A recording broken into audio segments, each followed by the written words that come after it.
네, 안녕하세요.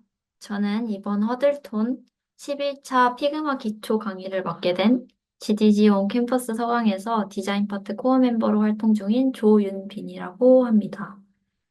네, 여러분 일단 11차까지 오시느라 너무 고생 많으셨습니다. 이번 마지막 강의도 열심히 꼭 과제까지 제출하셔서 마무리 잘 하시고 이제 프로젝트에 진에 도입을 하셨으면 좋겠습니다. 그러면 강의 시작해 보도록 하겠습니다. 오늘 저희가 배울 거는 피그마라는 이제 UI를 만들 때 사용을 하는 그래픽 툴이고, 저희의 오늘 목표는 이렇습니다. 일단 UI 디자인의 간단한 프로세스에 대해서 이해를 해보고, 그 다음에 UI 디자인에 필요한 컬러, 타이포, 그리드, 요 세 가지에 대해서 기초적으로 이해를 하시면 좋을 것 같습니다. 마지막으로 아까 말씀드린 피그마라는 툴의 기본적인 활용법을 숙지를 하고 가시면 될 것 같습니다.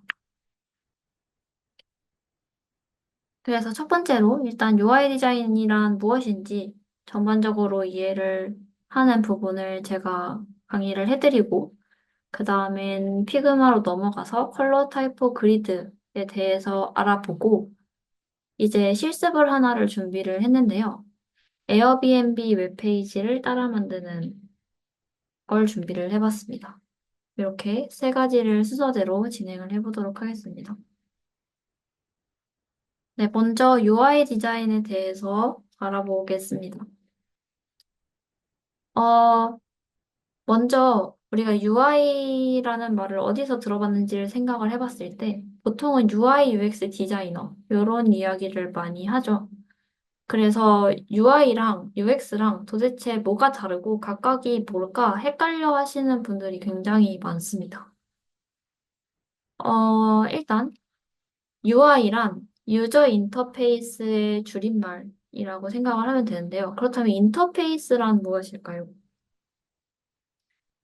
유저 인터페이스라고 하면은 우리가 예를 들어서 웹페이지랑 상호작용을 한다라고 했을 때 우리가 어떤 작업을 수행을 하기 위해서 버튼을 누르거나 하는 행동들을 하죠.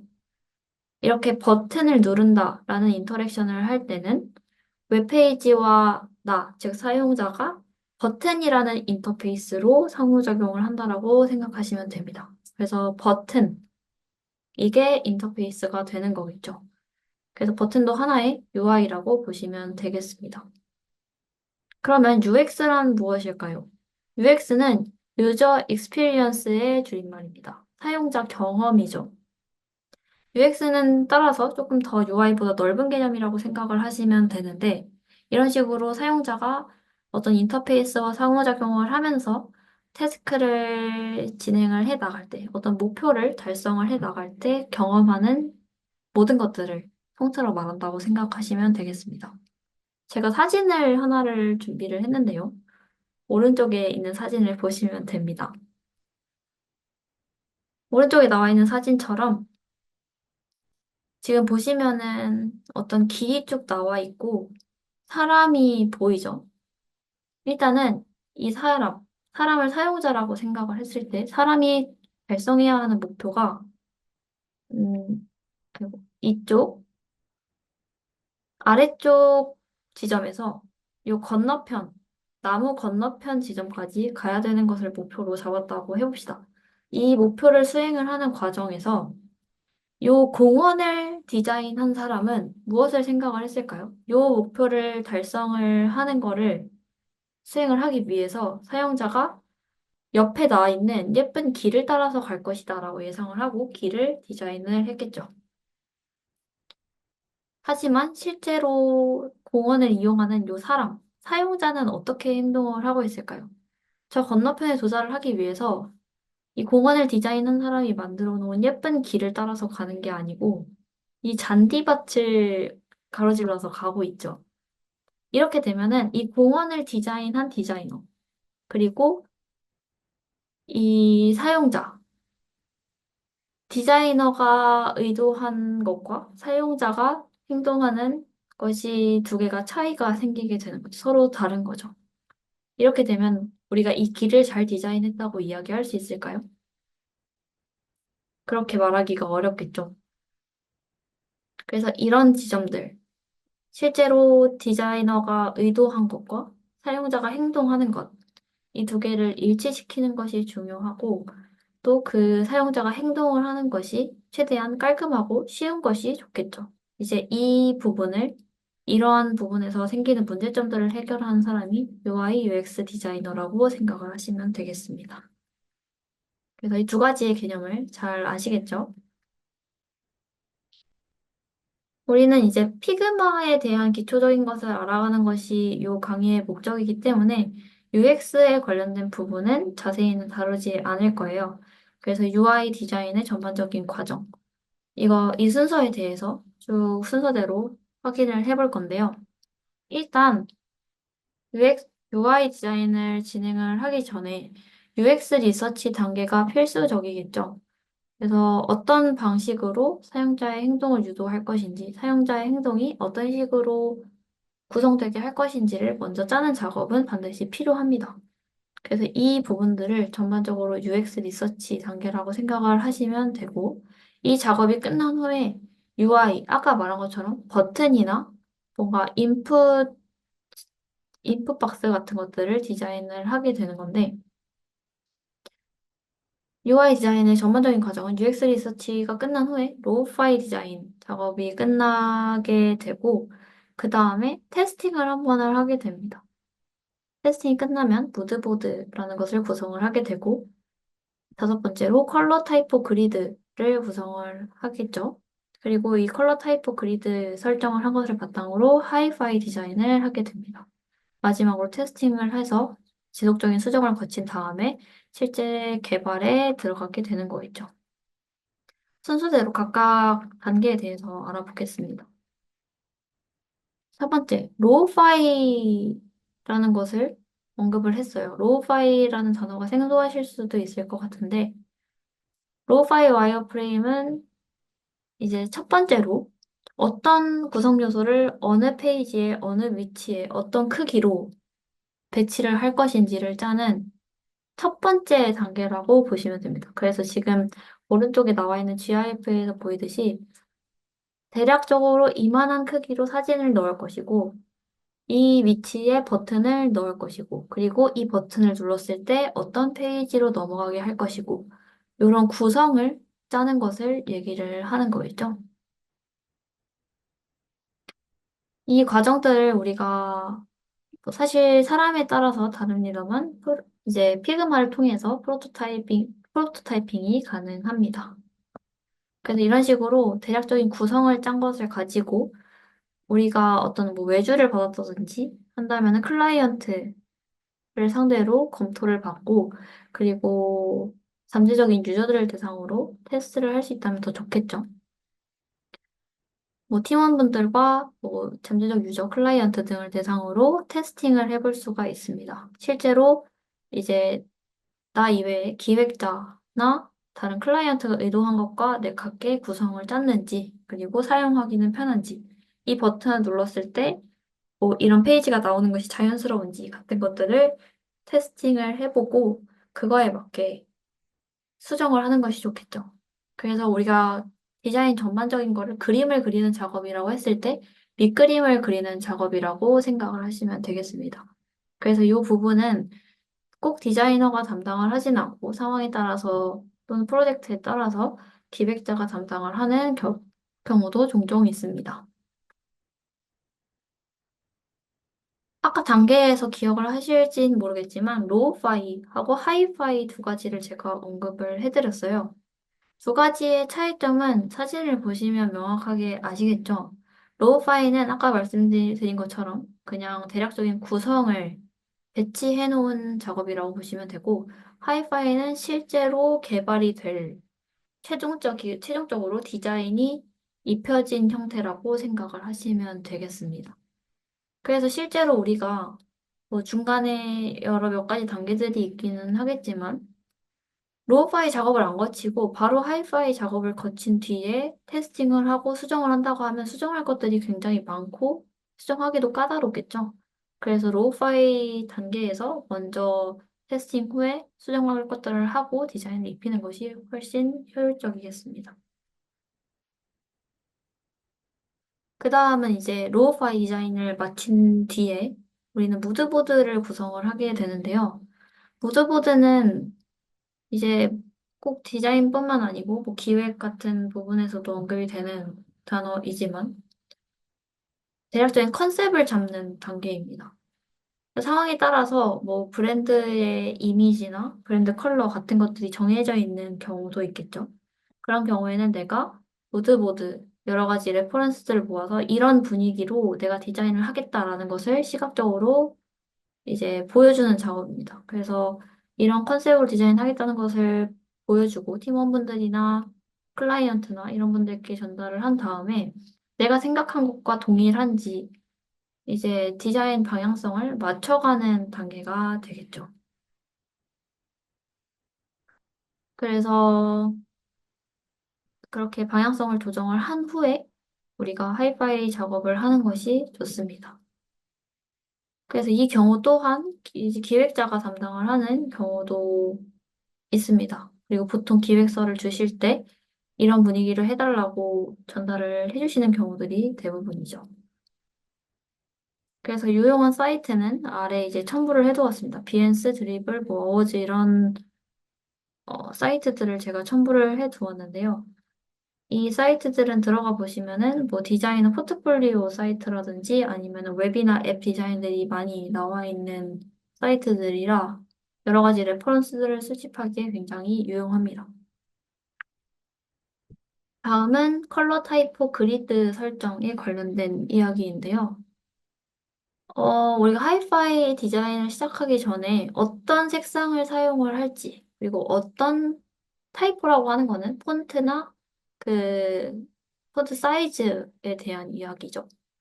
어떤 폰트를 사용을 할지, 그리고 어떤 폰트 사이즈, 글씨 크기를 사용을 할지, 그 그리드, 어떤 뭐 레이아웃으로 내가 디자인을 할지, 이런 것들이 정해져야지 일관성 있는 디자인을 할 수가 있겠죠.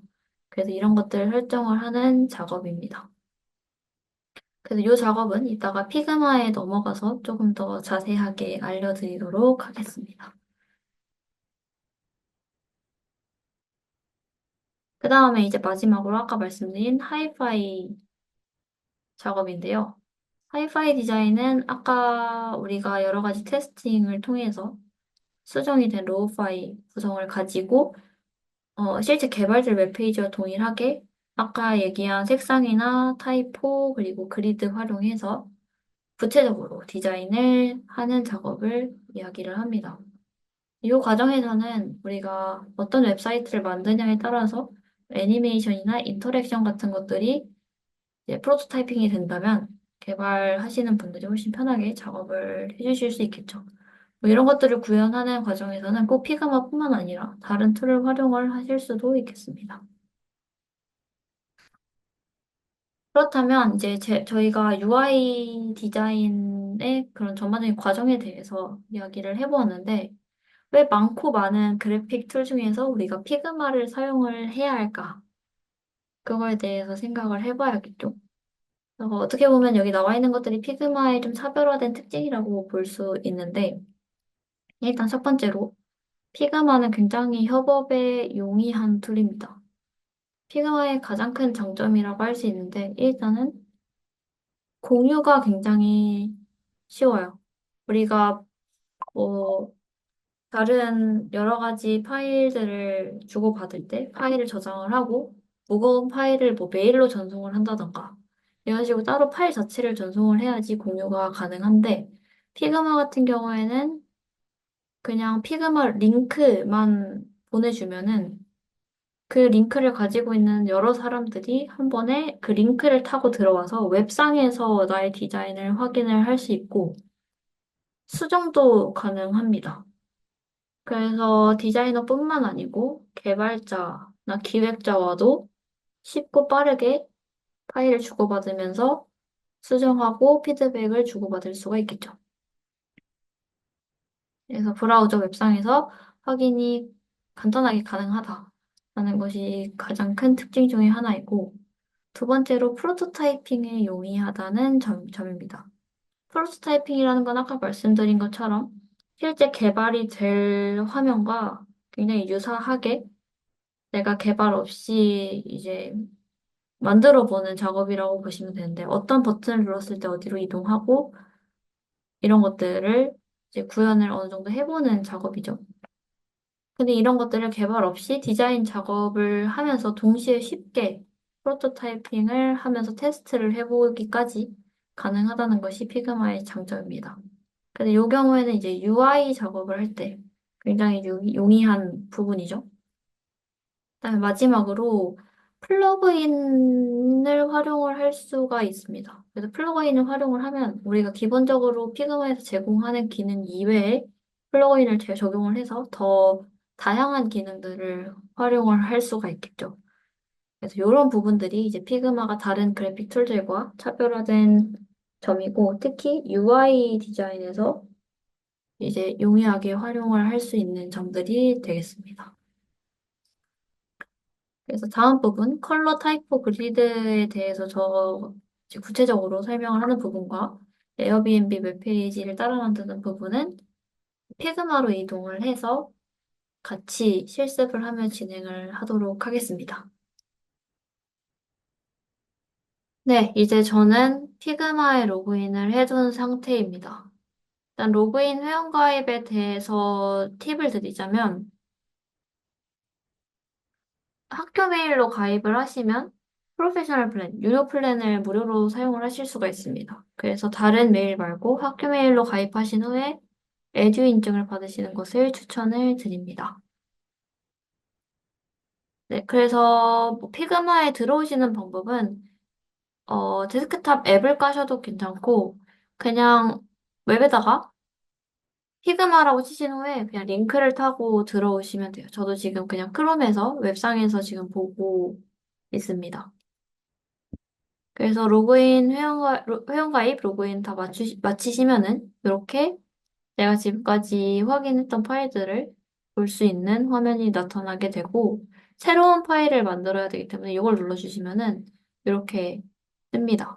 이 위에 세 개는 이제 그냥 파일의 종류라고 보시면 될 것 같고 일반적으로 디자인을 할 때는 이 디자인 파일을 눌러주시면 됩니다.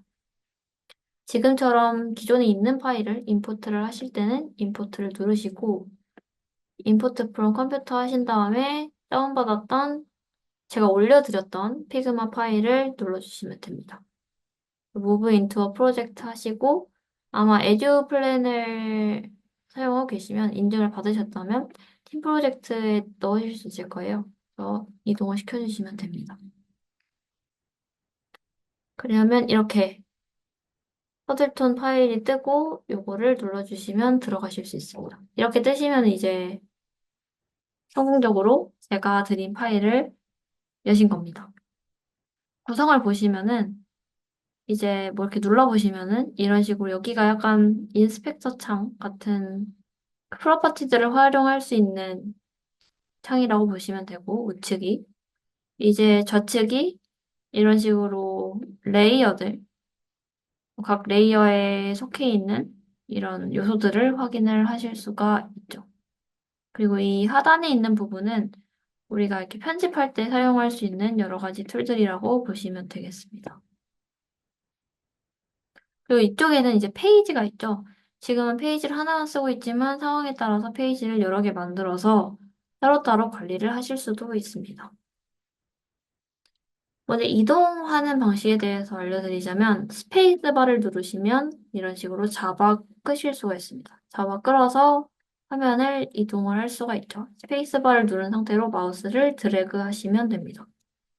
화면을 확대를 하고 싶다고 하시면 컨트롤을 누르시고 마우스 휠을 굴리시면 됩니다. 이렇게 확대가 되죠. 스페이스, 드래그, 그리고 컨트롤, 마우스 휠 움직이기. 이런 식으로 조정을 하시면 됩니다. 그래서 아까 제가 피그마에서 이제 에어비앤비 따라 만들기 실습을 하기 전에 컬러 타입포 그리고 그리드에 대해서 설명을 해드리겠다고 말씀을 드렸었죠. 세 가지 중에서 먼저 그리드에 대해서 설명을 해드릴게요. 위쪽에서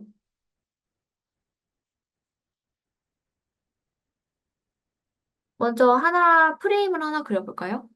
프레임을 그리는 방법은 여기 밑에 샵 모양 아이콘, 하단에 샵 모양 아이콘에 커서를 올려보시면은 프레임이라고 뜨죠? 요거를 선택을 하시고 드래그 하듯이 사각형 그리듯이 이런 식으로 그려주시면 됩니다. 프레임은 만약에 어도비 툴이 익숙하시자면 이해가 가시겠지만 프레임은 아트보드랑 유사한 개념이라고 보시면 돼요. 이제 우리가 디자인을 하는 어떤 대지 정도로 생각을 하실 수가 있겠죠. 그래서 웹이나 앱을 디자인할 때는 보통 한 화면당 하나의 프레임을 사용해서 디자인을 합니다. 그래서 오늘도 우리는 따라 만들기를 할 때 이 프레임을 화면이라고 생각을 하고 활용을 할 예정입니다. 먼저 프레임을 잡아 보았는데 아까 말씀드린 것처럼 프레임이 화면의 역할을 할 거기 때문에 실제 우리가 볼 모니터의 화면과 크기가 동일하면 제일 좋겠죠. 그래서 우리가 보통은 아직까지는 1440을 많이 사용을 합니다. 실제로 요 가로값과 세로값이 있을 때 가로값이 굉장히 중요하고 세로값은 많이 중요하지가 않습니다. 왜냐면 세로값은 실제로는 화면을 드래그해서 보는 경우가 많기 때문에 스크롤을 내리는 경우가 많기 때문에 요 세로값은 많이 중요하게 보지 않는 경향이 있습니다. 하지만 요 가로값의 경우에는 디자인적으로 여러 가지 영향을 많이 주기 때문에 신경을 써주시는 게 좋습니다.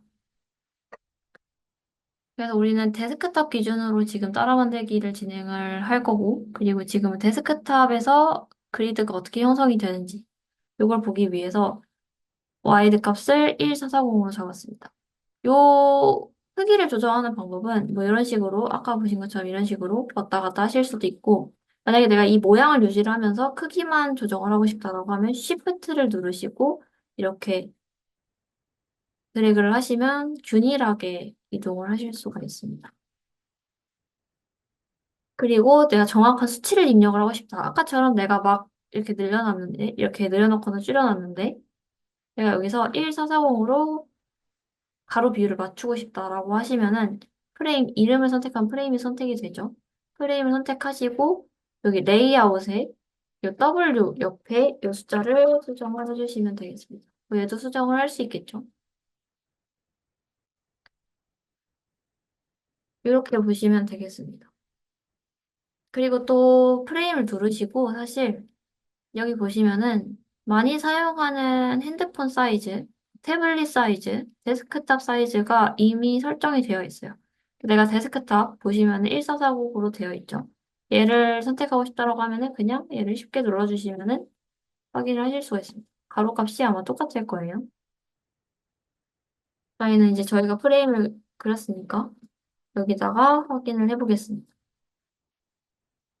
레이아웃이라는 거는 실제로 우리가 디자인을 입혔을 때 보이는 부분은 아니죠. 그냥 우리가 디자인을 할 때 어떠한 가이드라인이라고 보시면 될 텐데 그 가이드라인을 이제 설정을 하는 방법은 이 우측에서 프레임을 선택을 하신 다음에 레이아웃 그리드라는 부분이 있습니다. 여기서 플러스를 누르면 추가를 하실 수가 있어요.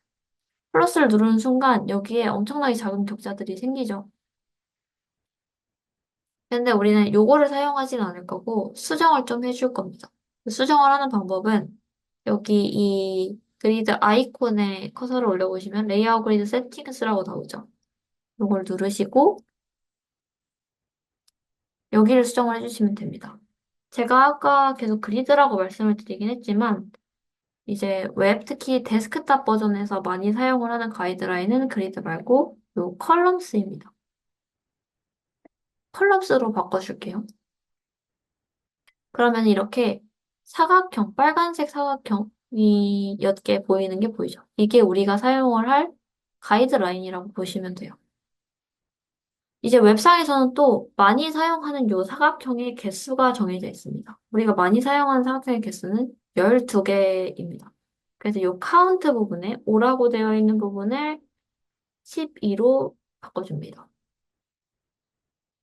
그리고 컬러도 바꿔주실 수 있습니다. 근데 지금은 바꾸지 않고 그냥 이대로 진행을 해볼게요. 타입은 이제 뭐 이거를 줄였다가 늘렸다가 했을 때 이 사각형이 같이 붙어서 늘어나고 있죠. 그래서 보통은 스트레치를 많이 사용하고 다른 걸로 바꾸실 수도 있습니다. 그리고 그 다음 마진이라는 거는 요 양 옆에 남길 부분을 이야기를 합니다.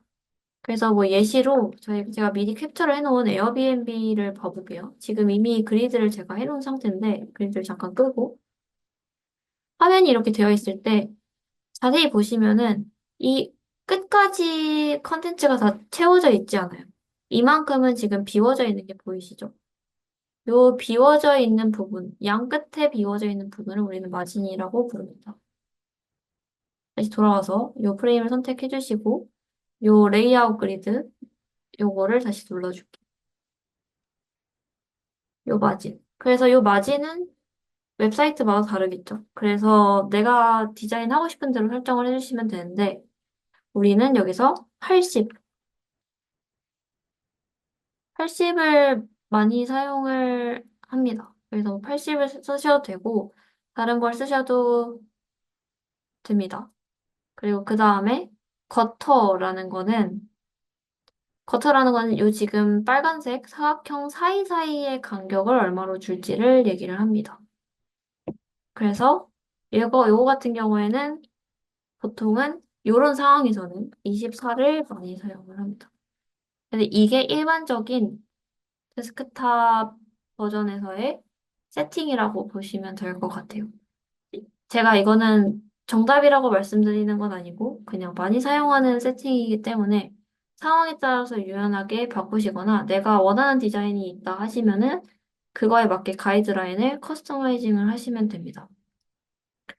12, 카운트를 12로 많이 사용을 하는 이유는 12가 뭔가 나눌 수 있는 숫자가 많기 때문이에요. 예를 들어서 내가 사진을 4개를 넣고 싶다라고 하면은 이 12칸을 4로 나눠서 3칸씩 잡아먹도록 사진을 넣어볼 수가 있겠죠. 사진을 3개 넣고 싶을 때도 나누어 떨어지게 설정을 할 수 있고 6개를 넣고 싶을 때도 나누어 떨어지게 컨텐츠를 집어넣을 수가 있어요. 이런 부분에서 12가 매우 유용하고 또 아까 마음대로 원하는 대로 요 가이드를, 요 숫자들을 커스터마이징을 하시면 된다고 말씀을 드렸지만 물론 가능은 하지만 개발을 하는 데 있어서 편리한 숫자들은 어느 정도 정해져 있는 편이에요. 그래서 웹상에서는 최대한 이제 요 가이드에 관한 숫자뿐만 아니고 모든 숫자들을 4의 배수, 4의 배수로 맞추기가 어렵다면 최대한 짝수로는 맞춰주시는 게 이제 개발하시는 분들과 소통하는데 편하실 거예요. 그래서 그 부분만 유의를 해주시고 내가 원하는 디자인대로 이 가이드를 설정을 해주시면 됩니다. 원하는 경우에는 컬럼이 아니고 뭐 다른 것도 설정을 할 수가 있겠죠. 그리드 이렇게 격자를 만들 수도 있고 보통은 웹에서는 이 컬럼을 사용을 합니다. 그래서 우리도 이렇게 진행을 할 예정이고 자세히 보시면은 얘도 똑같은 컬럼을 씁니다. 실제 에어비앤비 캡처해서 온 건데 얘도 아까 설정한 거와 똑같은 레이아웃 딱 맞게끔 지금 나눠져 있는 게 보이시죠? 그래서 일반적으로 사용되는 컬럼이다라고 이해를 해주시면 되겠습니다. 근데 사실 우리가 웹을 만들 때는 데스크탑 버전만 만드는 게 아니고 모바일 버전도 만들게 되죠. 왜냐면 반응형 대처를 해야 하기 때문에 그런 경우에는 하나를 그려볼게요. 뭐 예를 들어서 여기서는 뭐 모바일 버전 같은 경우에는 이 중에서 하나를 선택해 주시면 됩니다. 제가 아이폰 14기 때문에 아이폰 14를 선택을 해줄게요. 그래서 뭐 여기도 마찬가지로 스크롤을 내릴 수가 있기 때문에 세로 방향은 크게 신경을 쓰지 않으셔도 되고 여기에다가 내가 그리드를 만들고 싶다. 같은 화면인데 데스크탑 버전일 때랑 모바일일 때를 얘기를 하는 거죠. 모바일 버전일 때 똑같이 레이아웃 그리드를 추가를 해줍니다. 근데 뭐 이런 경우에는 똑같이 여기가 컬럼이었기 때문에 컬럼으로 맞춰줄게요. 사실 여기를 12로 설정을 하기에는 벌써 이 사각형이 너무 작아지죠. 이런 경우에는 그래서 모바일에는 만약에 데스크탑에서 12로 설정을 했다. 그럼 모바일에서는 6으로 설정을 하는 경우가 많습니다. 6으로 설정을 하는 경우가 많고 마진 같은 경우에는 사실 뭐 모바일 같은 경우에는 여기 세이프티 에리아라는 게 가이드에 있어요. iOS에도 정해져 있고 안드로이드에도 정해져 있는데 보통 16을 많이 사용을 하고 버터 같은 경우에도 16으로 설정을 많이 합니다. 그래서 이렇게 세트로 잘 알고 계시면은 활용을 하시기가 좋을 것 같아요. 마찬가지로 많이 사용을 하는 거기 때문에 마음대로 바꾸셔도 무방합니다. 그래서 많이 사용하는 가이드 이 정도로 이해를 하시고 더 지금 기초기 때문에 그냥 많이 사용되는 가이드 라인 정도로 이제 마무리를 할게요. 그래서 그리드는 이 정도로 마무리를 하고 그 다음은 컬러에 대해서 말씀을 드릴게요. 우리가 디자인을 하기 전에 컬러를 미리 설정을 해두어야지 계속 일관성 있는 디자인을 유지를 할 수가 있어요. 컬러를 미리 설정을 해두는데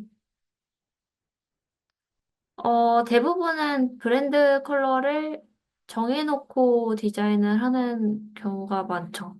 브랜드 컬러가 이미 정해져 있는 경우가 있다는 거죠. 그래서 브랜드 컬러가 정해져 있는 경우에도 사실 디자인을 할 때는 브랜드 컬러보다 조금 밝은 색깔들, 브랜드 컬러보다 조금 어두운 색깔들, 뭐 예를 들어서 이런 색깔들이죠. 이런 색깔들이 필요할 때가 생깁니다.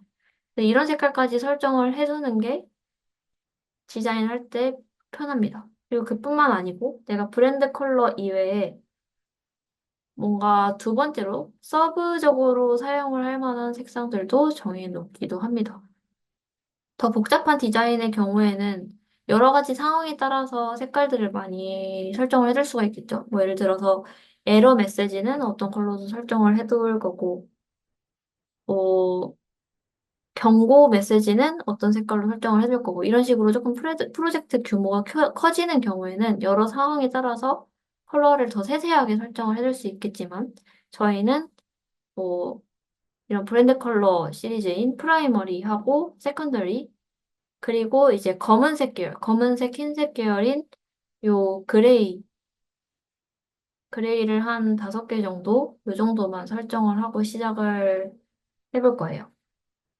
그래서 지금 제가 드린 피그마 파일에서는 이미 제가 색깔을 지정을 다 해드렸어요. 이것도 이제 설명을 드릴 텐데, 이걸 어떻게 설정을 하는지도 이제 말씀을 드려볼게요. 만약에 내가 브랜드 컬러까지 지정을 해야 되는 상황이다라고 하면은 어떤 색깔을 이제 메인으로 잡고 세컨더리로 잡을지가 중요하겠죠. 그래서 이제 그런 영감을 받을 수 있는 사이트를 제가 하나 소개를 해드릴 텐데, 이 컬러 헌트라는 사이트입니다. 네, 여기 들어가시면은 뭐 내가 컬러 테마를 검색을 해볼 수도 있고, 이런 식으로 자주 쓰이거나 이제 좀 어울리는 색깔 조합들을 확인을 할 수가 있어요. 그래서 여기서 원하는 색깔을 발견을 하면은 이런 식으로 컬러 코드를 카피를 해갈 수도 있습니다. 그래서 뭐 컬러를 선택을 직접 해야 된다면 그런 식으로 사용을 하시면 되고 이미 브랜드 컬러가 정해져 있다라고 하면은 뭐 세컨더리 컬러를 여기서 찾아가실 수도 있겠죠. 그리고 두 번째는 이제 어도비 컬러 사이트인데요. 이런 식으로 얘는 이런 테마를 정해서 컬러를 여러 가지로 뽑아볼 수가 있고 제가 추천을 하는 기능은 이것도 좋지만 접근성 도구에서 이런 식으로 이런 내가 사용할 텍스트와 배경 색상의 조합을 확인을 해볼 수가 있어요. 예를 들어서 이거는 텍스트 색상이 흰색이고 배경색이 이 색상이라고 할 때 명암비, 이거 얼마나 텍스트가 눈에 잘 들어오는지를 얘가 측정을 해줍니다. 그래서 뭐 글씨가 이만큼 작으면은 색상이 이렇게 조합이 됐을 때 요 어떤 기준을 통과를 하지 못하고 18포인트 이상이면은 글씨가 충분히 크기 때문에 색상 대비가 이럴 때 그 기준을 통과한다 이런 식으로 알려주기 때문에 뭔가 텍스트 색상과 배경 색상을 선정을 할 때 요걸 기준으로 선정하시면은 잘 선택을 할 수가 있겠죠. 실제로 UI 디자인할 때는 예쁜 것뿐만 아니고 이런 식으로 가독성이나 이런 것들도 고려를 해야 되기 때문에 고려를 해볼 만한 사이트인 것 같습니다. 그리고 세 번째는 매터리얼 디자인 사이트인데, 매터리얼 디자인은 구글에서 관리하는 스타일 가이드라고 보시면 될 것 같아요. 여기에서 이제 컬러 팔레트 기능이 있는데, 여기에서는 이제 내가 만약에 브랜드 컬러를 정했다라고 하면, 아까 말씀드린 것처럼 걔보다 조금 더 밝은 색깔을 사용을 해야 될 때도 있고, 어두운 색깔을 사용해야 될 때가 동시에 생겨요. 그런 경우를 이제 선택을 그 색깔을 뽑아볼 수가 있는 거죠. 그래서 뭐 아까처럼 내가 컬러 헌트에서 마음에 드는 색깔을 하나를 골랐어요. 예를 들어서 이 색깔이 마음에 들어서 이걸 프라이머리 컬러로 사용을 하고 싶다라고 하면은 여기다가 직접 이렇게 복사를 해두면은 이런 식으로 컬러 시리즈를 쭉 보여줍니다. 이게 내가 선택을 한 컬러가 될 거고 그것보다 밝은 색깔들, 어두운 색깔들. 프로젝트 규모에 따라서 이 중에서 몇 개를 가져갈지를 생각을 하시면 되는데, 저는 이 실제 제가 만들어 놓은 거는 두 개 정도만 뽑아간 상태입니다. 그래서 요거랑 요거를 가져간다든지, 이렇게 클릭을 하시면 얘도 컬러 코드가 복제가 됩니다. 그리고 세컨더리 컬러도 여기서 참고를 해보실 수가 있겠죠. 이런 식으로 지금 제가 설정을 해두기는 했는데, 다른 색깔로 이렇게 프라이머리랑 일단 세컨더리 정도를 뽑아볼 수가 있습니다. 색깔을 설정을 해주는 게 좋은데요. 지금 보시면 이런 식으로 컬러 스타일이라고 제가 스타일을 다 지정을 해줬어요. 요거는 어떤 식으로 하시면 되냐면 새로 프레임을 만들어 볼게요. 여기에서 내가 원하는 색깔을 뭐 여기 사이트에서 뽑아서 넣어주시면 이런 식으로 컬러가 생기죠. 근데 실제로 프라이머리 컬러나 세컨더리 컬러, 뭐 이런 그레이 컬러들도 마찬가지고 이런 색깔은 뽑아주는 이유가 내가 반복적으로 사용을 할 거기 때문에 뽑아주는 거잖아요. 그래서 그 반복적으로 사용을 할 때를 대비해서 요거를 일일이 내가 사용할 때마다 컬러 코드를 복제하기가 너무 불편하기 때문에 이제 지정을 미리 해두는 겁니다. 그래서 얘 같은 경우에 이제 이거를 미리 입혀두고 요 렉탱글에 지금 요 색깔을 입혀두었죠. 렉탱글 그 색깔을 입혀둔 요소를 선택을 한 다음에 요 Apply Styles and Variables라는 부분을 누릅니다. 그러면 여기에는 이미 내가 지정한 색깔들이 쭉 뜰 거고 내가 이 색깔을 새롭게 지정을 하고 싶다라고 하시면 요 플러스 버튼을 누르시면 됩니다. 그래서 플러스 버튼 누르시면 스타일로 지정을 할 건지 베리어블로 지정을 할 건지가 나오죠. 오늘은 베리어블까지는 설명을 안 드릴 거기 때문에 이 스타일로 지정을 해두시고 여기에 원하는 네임을 입력을 합니다. 지금은 제가 프라이머리 세컨더리로 설정을 해두었는데 바꾸고 싶으시면은 이거를 프라이머리로 설정을 하시면 돼요. 프라이머리 이런 식으로. 프라이머리 하고 여기 명도에 따라서 지금 뭐 500, 300 이런 게 있죠. 그거에 맞춰서 뭐 400, 600, 200 이런 식으로 지정을 해두시면 돼요. 그래서 얘는 400 이런 식으로 해볼까요? 그리고 뭐 디스크립션은 넣고 싶으시면 넣으셔도 되고 네임만 입력을 하셔도 됩니다. 하시고 크리에이트 스타일이라고 누르시면은 이게 지금 아까 컬러 코드로 지정한 게 아니고 내가 지정한 스타일로 선택이 된 게 보이시죠? 이게 좋은 점은 뭐냐면 내가 이런 식으로 예를 들어서 여러 개의 요소들을 만들어 놓고 여기에 스타일을 입혔어요. 여기 스타일을 입히는 방법은 원하는 요소를 선택한 후에 요거 선택하시고 내가 설정해 놓은 요 컬러를 선택하시면 됩니다. 이런 식으로 만약에 여러 가지 요소에 설정을 해놨다고 해볼게요. 근데 만약에 내가 이 프라이머리 컬러를 바꾸고 싶어요. 만약에 스타일로 지정을 안 해놨다면 내가 일일이 들어가서 이 코드를 다 변경을 해야겠죠. 하지만 스타일로 지정을 해두면은 이 아무것도 설정을 하지 않으면 내가 설정한 스타일들이 쭉 보이는데 요 스타일을 선택을 한 다음에 요 설정 버튼 있죠? 에딧 스타일 누르시고 여기에서 설정을 바꿔주시면 돼요. 여기서 색상을 바꿔주면 이런 식으로 내가 프라이머리 400으로 설정해 놓았던 것들이 싹 다 동시에 바뀌는 게 보이시죠? 이런 식으로 한꺼번에 쉽게 수정을 할 수 있다는 장점이 있고 나중에 개발자분이 들어와서 설정을 하실 때도 보통은 이 색깔과 폰트를 미리 설정을 해두시고 다음에 UI를 이제 적용을 시키시는 경우가 많거든요. 그래서 개발자분이 보시기에도 이렇게 설정을 해두시는 게 편합니다. 그래서 이 정도로 설정을 해두실 수가 있겠고, 그래서 추천을 하는 거는 뭐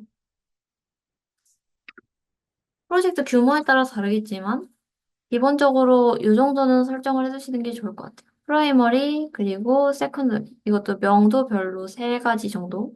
프라이머리보다 밝은 거 하나, 어두운 거 하나. 그리고 세컨더리 하나 설정해두고 밝은 거 하나, 어두운 거 하나. 이런 식으로 설정을 미리 해두시는 게 좋습니다. 저 같은 경우에는 이런 식으로 세 개, 이렇게 세 개로 설정을 해두었습니다. 그 다음에는 그레이 컬러인데요. 그레이 컬러도 사실 이것도 색깔을 선택하기 나름인 것 같습니다. 뭐 예를 들어서 내가 약간 파란색 계열 회색을 메인으로 두고 싶다 라고 하시면은 뭐 요 정도 색깔로 선택을 하신 다음에 내가 선택한 색깔이 어디 있고 그 주변으로 어떤 색깔이 쭉 나와 있는지를 보실 수가 있겠죠. 블랙과 화이트 같은 경우에도 저는 완전 블랙, 완전 화이트를 선택을 하진 않았고 이제 그 그레이 컬러에 맞게 선택을 하셨는데 나는 블랙은 완전 11111 000000으로 하고 싶다고 하시면 그렇게 설정을 하시면 됩니다. 그래서 블랙, 화이트, 화이트도 이제 원하는 화이트 색상으로 선택을 하시고 그레이 같은 경우에 내가 이렇게 뽑은 색깔로 해서 뭐 얘를 선택을 하겠다 이런 식으로 하셔도 되고 원하는 대로 조합을 하셔서 네 가지 정도 선택을 해서 이런 식으로 해주시면 되겠습니다. 그래서 한 블랙, 화이트 포함해서 6개 정도로 저는 맞춰준 상태예요. 그래서 요거는 보통 이제 뭐 그레이라고 부르기도 하고 뉴트럴이라고 부르기도 하는데 글자나 배경에 들어갈 색깔들이 되겠죠. 요거는 보통은 포인트를 넣는 색상으로 사용이 되고요. 그래서 요 정도로 설정을 해주시는 것을 추천을 드립니다. 컬러는 요 정도로 설정해 주시면 되고 폰트, 폰트도 컬러와 유사하게 이제 타입으로 넘어온 거죠. 폰트도 유사하게 설정을 해주시면 됩니다. 그래서 지금은 제가 많이 사용이 되는 폰트 사이즈들을 정리를 쭉 해놨어요. 그래서 헤딩이라고 제가 설정을 해둔 거는 보통 타이틀에 많이 들어가는 폰트들이고요. 저 같은 경우에는 프리틴다드를 사용을 했는데 아마 이거는 까셔야 될 거예요. 그래서 안 깔려 있으면 아마 다른 뭐 인터나 다른 폰트로 설정이 되어 있을 텐데 크게 상관없습니다. 원하시는 폰트로 설정을 해두시면 될 것 같고 뭐 폰트 사이즈 그래서 지금 단위를 보시면 72, 48, 32, 40, 24 이런 식으로 최대한 4의 배수로 맞추려고 한 게 보이시죠? 아까 말씀드린 것처럼 최대한 4의 배수, 못해도 짝수로는 맞춰주시는 게 좋습니다. 글씨가 작아질수록 이런 식으로 18, 16. 그래서 보통 본문 사이즈를 기본으로 16이라고 생각을 저는 하는 편입니다. 이것도 정해져 있는 건 아니지만 기준이 있으면은 좋은 것 같아요. 그래서 12 아래로는 거의 사용하지 않고 12도 거의 드물게 사용이 됩니다. 잘 보이지 않아서. 본문 16, 그리고 타이틀 24, 32, 이 정도로 저는 기준을 맞춰놓고 생각을 하고 작업을 하는 편입니다. 그래서 사용을 할 만한 폰트 사이즈, 그리고 웬만하면은 줄 간격, 이제 자간 등은 다 이 설정을 해주시는 게 좋은데, 이것도 보여드리자면, 설정을 하는 방법. 아까랑 똑같이 스타일까지 적용을 하시면 돼요. 내가 원하는, 뭐, 안녕하세요. 꼭 제가 여기 설정해 놓은 것처럼 이렇게 안 해도 되고, 글씨 이렇게 설정을 해주시면 돼요. 안녕하세요 라고 해주시고, 여기 타이포그라피 창에서 보시면 되는데, 얘를 끊어주고, 아무것도 설정이 안 돼 있으면 이런 식으로 뜰 거예요. 그래서 원하는 글씨체, 저는 프리텐더드를 선택을 해줄게요. 원하는 두께, 세미볼드, 그리고 원하는 크기, 24. 그리고 라인 하이트, 요거는 뭐 퍼센트로 입력을 하셔도 되고, 아니면은 그냥 직접 숫자를 입력을 하셔도 돼요. 그래서 저는 뭐 160으로 해볼까요? 160%. 그리고 뭐의 간격은 0%, 뭐 다른 퍼센트나 다른 숫자를 입력을 하셔도 됩니다. 얼라인먼트 같은 것들. 그리고 저 세세하게 조정을 하고 싶으시면 여기 들어가시면 됩니다. 그래서 내가 원하는 대로 설정이 됐다라고 하시면 아까랑 똑같이 요거 누르시고 여기 텍스트 스타일 플러스 있죠? 여기에서 네임을 입력하시고 크리에이트 스타일 하시면은 스타일을 지정을 하실 수 있습니다. 스타일은 컬러랑 동일하겠죠? 그래서 보시면 그냥 허공을 선택했을 때 밑에는 컬러 스타일이 쭉 뜨고 위에는 이제 텍스트 스타일이 뜨는 거를 볼 수가 있습니다. 그래서 텍스트와 컬러는 이런 식으로 스타일을 지정을 미리 해두시고 디자인에 들어가시는 게 나중에 수정할 때도 편하고 개발자분들과 소통하실 때도 편합니다. 그래서 뭐 자주 쓰이는 그리드, 그리고 컬러 설정하는 방법, 전 요령, 그리고 타이포 이렇게 알려드렸는데 이 세 가지는 사실은 정답이 있는 건 아니고 그냥 일반적으로 많이 사용이 되는 사이즈들이나 스타일들이 있기는 하지만 꼭 따르실 필요는 없습니다. 원하시는 방향성에 따라서 충분히 수정을 하실 수가 있고 어, 뭐 예를 들어서 사용하는 사용자들에 따라서 다르게 적용이 될 수도 있겠죠. 예를 들어서 뭐 조금 연령대가 높다, 사용하는 연령대가 높다라고 하면은 뭐 기본 폰트 사이즈를 조금 더 크게 조정을 할 수도 있는 걸 거고 이런 식으로 상황에 따라서 추구하시는 스타일에 따라서 그리드 컬러 타이프 같은 경우에는 조정을 하시면 될 것 같습니다. 그러면 이제 본격적으로 에어비앤비 화면을 따라 만들어 볼게요. 오늘 따라 만들어 볼 화면은 이 화면이 되겠습니다. 그래서 옆에다가 프레임을 먼저 만들어 줄게요. 프레임 선택하시고 이번에는 여기서 선택해 볼게요. 여기에서 데스크탑 토글을 눌러주시면은 이 데스크탑 1440 있죠? 요거를 옆에다가 이렇게 세워줄게요. 얘도 1440에서 지금 제가 해놨기 때문에 아마 사이즈가 똑같을 거예요. 이거 길이도 똑같이 맞춰볼까요? 이런 식으로.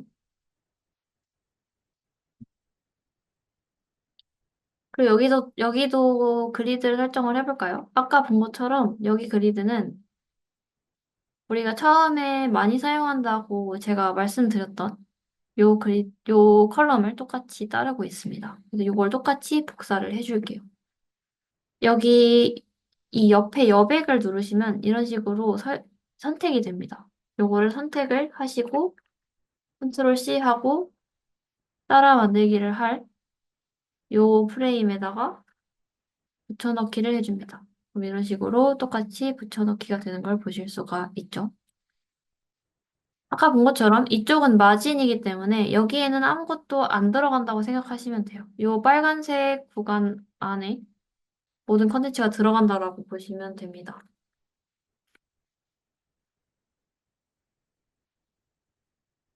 보시면은 먼저 하나씩 살펴봐 볼까요? 여기에 이제 아마 누르면은 홈으로 돌아갈 로고 버튼이 있고 그 다음에 숙소 탭, 체험 탭이 나누어져 있습니다. 그 이쪽에는 프로필로 연결이 될 만한 버튼과 문구가 적혀져 있죠. 이건 아마도 언어 선택 아이콘인 것 같습니다. 이쪽에는 이제 여행지와 뭐 날짜, 체크인 날짜, 체크아웃 날짜, 뭐 여행지 등을 선택할 수 있는 검색을 할 수 있는 검색창이 들어가 있네요. 검색창이 조금 특이해 보이니까 검색창을 한번 뜯어봐 봅시다. 검색창을 뜯어봐 보니까 이런 식으로 여행지 검색, 체크인 날짜 좋아 이런 식으로 짝이 지어져 있어요. 이 텍스트들을 먼저 써볼게요. 일로 넘어와서. 일단은 위치는 나중에 조정을 해주고, 여행지부터 써볼게요. 여행지. 그리고 여행지가 아까 조금 글씨가 작았었죠. 그래서 설정을 해놓았던 이 텍스트를 선택을 하시고, 여기 어플라이 스타일에서 가장 작은 12포인트를 설정을 해줄게요.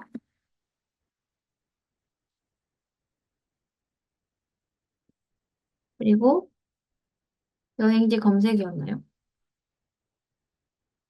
밑에 들어갈 여행지 검색도 써줄게요. 요 밑에 T를 선택하시면 텍스트를 쓸 수 있습니다. 이걸 선택하시고 원하는 지점을 찍으시고 여행지 요거는 아마도 요것보다는 컸었죠. 그래서 14 정도를 해줄게요. 그리고 아마 이렇게 붙어 있었던 것 같아요. 그리고 요거의 색깔이 좀 더 진했던 것 같아요. 그래서 요거를 블랙으로 설정을 해두고 여기를 아까 설정했던 컬러 중에서 그레이 800으로 설정을 해줄게요. 그럼 대략 비슷하게 보이시죠? 여기랑 여기랑. 그러고 나서 이제 요거를 따로따로 계속 움직이면 불편하다 보니까 요거를 한 그룹으로 묶어줄게요. Shift를 누르시고 얘 선택. 그리고 얘 선택. 한 그룹으로 묶을 거를 Shift를 누른 채로 선택을 해주면 동시에 선택이 됩니다. 그런 다음에 얘를 그룹으로 선택해 줄 거예요. 그룹으로 선택해 주는 방법은 단축키를 활용을 할게요. 컨트롤 G를 누르시면 됩니다. 그럼 여기에 그룹으로 지금 묶이신 게 보이죠? 그러면 이렇게 한꺼번에 움직일 수가 있습니다. 그 다음에 여기들도 하나씩 해줄게요. 체크인, 날짜 추가, 체크아웃, 날짜 추가, 여행자, 게스트 추가. 체크인, 날짜 추가, 체크아웃, 날짜 추가, 그리고 여행자, 게스트 추가. 그리고 요거랑 똑같은 형태로 맞춰줄게요. 요거는 X 스몰이었고, 요거는 패러그래프 S였죠. 그리고 여기를 보시면은 이 두 개 사이의 간격을 확인할 수 있어요. 그룹을 선택했는데 여기 레이아웃에 보시면은 스페이싱이라고 되어 있죠. 이 얘기는 여행지랑 여행지 검색 사이를 우리가 간격 0으로 선택을 해놨다는 거예요. 이것도 다 똑같이 맞춰주면 좋겠죠. 그래서 일단은 색깔이랑 이런 것들 먼저 설정을 다 해두고 그다음에 Shift 눌러서 그룹핑을 한 다음에 여기도 간격을 0으로 다 통일을 시켜주겠습니다. 똑같죠? 여기도 X 스몰 맞춰주고 색깔 블랙, 그레이 800 그리고 그룹핑 그리고 강경 맞춰주고 그리고 X 스몰로 바꿔주시고 요거 색상 블랙 요거 색상 그레이 800 그리고 그룹핑 0 맞춰줬네요. 이런 식으로 해줍니다. 그 다음에 볼까요? 그다음에 보니까 이쪽 보니까 세 번째 칸 시작할 때 이 검색창이 시작을 하고 있어요. 그리고 끝에서 세 번째 장이 끝날 때 이 검색창이 끝나고 있네요. 그러면은 이 검색창 틀을 한번 만들어 볼게요. 요거는 요거를 일단 조금 내려주고 프레임으로 한번 그려볼게요. 프레임은 아까 뭐 아트보드 역할을 한다고 했지만 그룹을 대신하는 역할을 하기도 합니다. 요소들을 묶어주는 역할을 하기도 한다는 거죠. 어떤 틀의 역할을 하기도 한다라는 거죠. 그래서 이번에는 요 검색창 자체를 프레임으로 한번 묶어볼게요. 아까 검색창 사이즈가 세 번째 칸이 시작하는 데서 시작해서 마지막에서 세 번째 칸이 끝나는 데서 마무리가 되는 거죠. 한 요 정도 크기. 이 정도 크기가 되겠죠. 이제 여기에 보시면은 지금은 사각형 모양으로 되어 있지만 여기는 둥근 모양으로 되어 있죠. 둥근 모양으로 한번 바꿔볼게요. 여기를 보기 좋게 아까 말씀드린 것처럼 최소한 짝수나 사이배수 맞춰달라고 했었죠. 72로 맞춰주고 레디어스를 늘리면 늘릴수록 커져요. 얘 색깔을 입혀서 한번 확인해 볼까요? 이렇게 하면은 아무 색깔이나 일단 입혀보고 여기에서 뭐 16 선택하면 지금 끝에가 둥그러진 걸 볼 수가 있죠. 근데 16보다는 아마 크게 입혀야 될 것 같죠? 화끈하게 한 40 해볼까요? 40 해보니까 비슷하게 둥글게 맞춰진 게 보여요. 36, 얘 절반으로 맞춰서 둥글게 맞춰봐. 36으로 해주시면 맞춰집니다. 그리고 보면은 지금 색깔이 잘 확인이 안 되는데 잠시만 여기에 그리드를 꺼볼게요. 배경이 흰색인 게 보이죠? 배경을 흰색으로 맞춰줄게요. 화이트로. 1에서 화이트.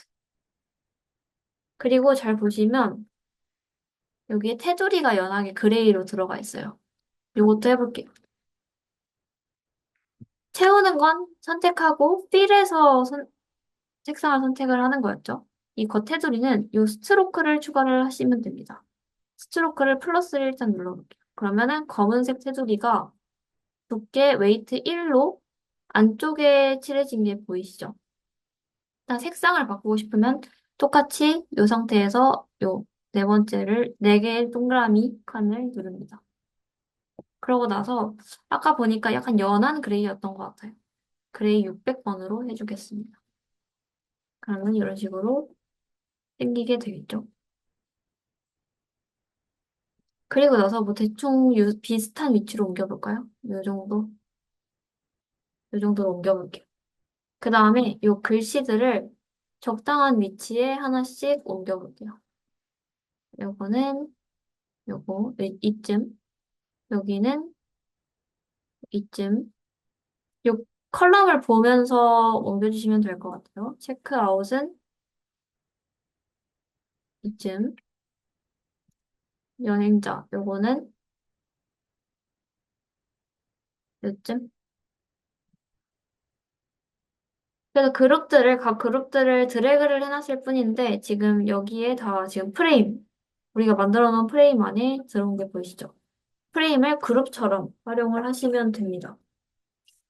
근데 아까 우리가 그냥 마우스로 드래그해서 옮겨놓긴 했지만, 정확히는 얘를 요 가운데 선에 맞춰서 딱 정가운데에 오게 하고 싶잖아요.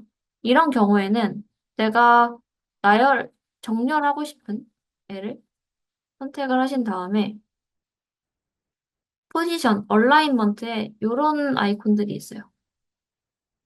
한번 아무거나 눌러볼까요? 요거는 맨 첫 번째, 얘 같은 얼라인 레프트의 경우에는 내가 지금 내가 선택한 요소가 속해 있는 프레임이나 그룹 안에서 가장 왼쪽에 붙이는 기능입니다. 얘를 선택하면 가장 왼쪽에 이렇게 붙게 되죠. 그리고 요걸 누르면 요 프레임의 정 가운데에 오게 되겠죠. 이렇게. 얘는 가장 오른쪽에. 우리는 요거는 필요가 없기 때문에 일단은 우리가 둔 위치에 그대로 두고 우리가 사용할 기능은 요거예요. 그럼 얘 같은 경우는 지금 들어있는 프레임이나 그룹의 가장 위쪽. 얘가 정가운데, 얘가 가장 아래쪽이 되겠죠. 우린 아까처럼 정가운데, vertical center에 위치를 시키고 싶기 때문에 얘를 눌러서 이제 위치를 맞춰줄 거예요. 얘 같은 경우도 딱 가운데, 얘 같은 경우도 딱 가운데, 얘 같은 경우도 가운데. 이런 식으로 해주면 대략적으로 지금 글씨의 위치가 맞게 나열되겠죠. 그리고 요 선들도 한번 해볼게요.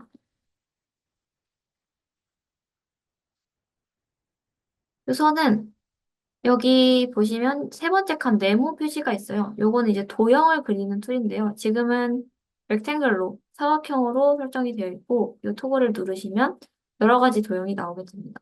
우린 이 중에서 라인을 선택을 할 거예요. 그 다음에 이렇게 그리면은 우리가 라인을 쉽게 그릴 수 있는데 우리는 정확하게 아래로 내려가 있는 라인을 그리고 싶기 때문에 찍고 Shift를 누른 상태로 아래로 내리시면 됩니다. 24로 해볼까요? 그러면 길이가 24인 라인이 만들어지게 됩니다. 그리고 위치를 맞춰주시고 아까처럼 여기 스트로크 자동으로 스트로크로 설정이 되어 있죠. 라인은 필이 아니고 스트로크로 조절을 하면 됩니다. 두께도 이걸로 조절을 하면 되고 스트로크를 조정을 해볼게요.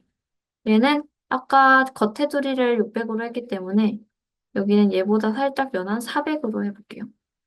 잘 안 보이긴 하는데 얘를 꺼보면 이런 식으로 여기 600으로 해볼까요?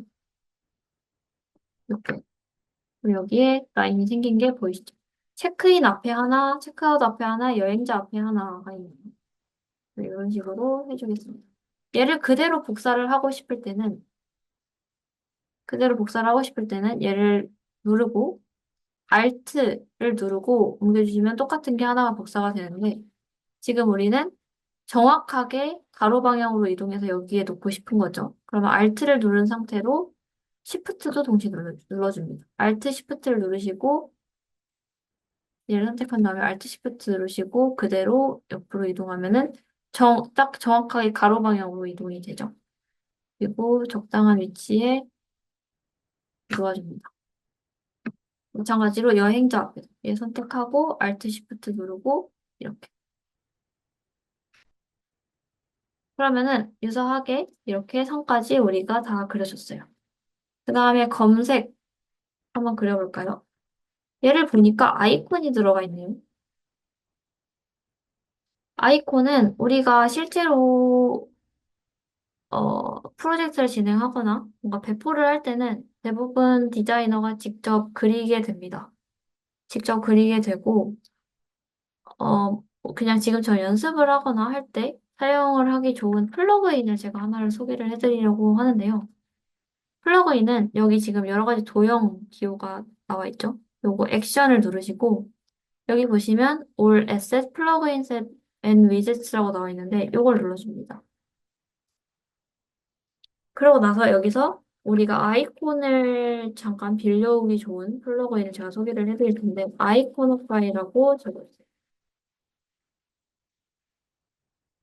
그러면 여기 맨 위에 뜨는 플러그인이 있죠. 요거를 눌러주시면 창이 이렇게 뜨고 런을 눌러주면 이렇게 창이 뜨게 됩니다. 그래서 우리가 뭐 가지고 있는 이 플러그인이 가지고 있는 여러 가지 아이콘들이 보여지는데 여기서 찾으시면 돼요. 서치. 서치라고 하면 여러 가지 이 돋보기 아이콘이 뜨게 됩니다. 여기서 원하는 아이콘을 하나를 선택해 주시면 돼요. 저는 무난하게 요거를 사용해 보겠습니다. 요거는 이런 식으로 임포트 as 프레임, 임포트 as 컴포넌트 두 가지가 있는데 프레임으로 저는 가져가 보겠습니다. 그러면은 여기 이렇게 지금 나와 있는 게 보이시죠? 무사히 가져왔고요.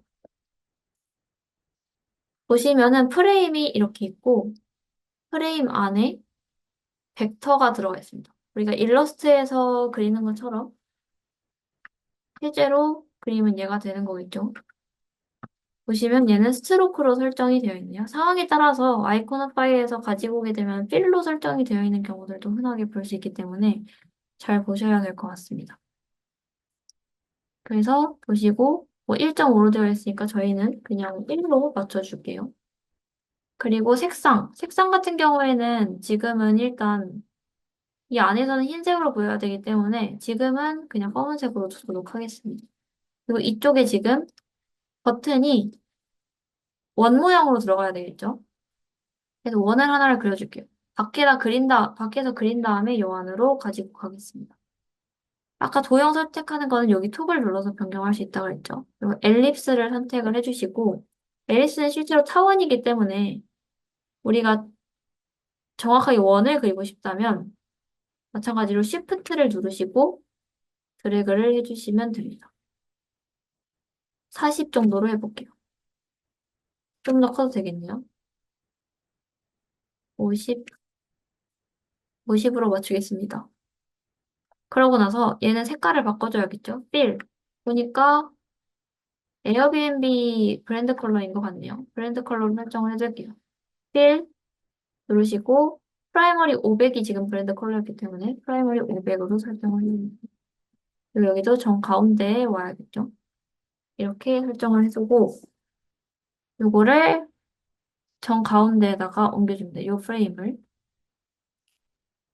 정 가운데에 정확하게 옮기고 싶으면 요 원과 요 프레임을 그룹으로 설정을 해주시면 되겠죠. 그 다음에 얘를 가로 방향으로 가운데에 옮기고 세로 방향으로 가운데에 옮기면 되겠죠. 이런 식으로. 그리고 요 벡터를 선택한 다음에 색상, 스트로크 색상을 화이트로 바꿔주면 되겠죠. 그러면 검색창이 완성이 됩니다. 그러면은 비교해 봤을 때 우리가 빼먹은 부분. 여기 자세히 보시면 그림자 효과가 들어가 있죠. 이것도 한번 설정을 해볼게요.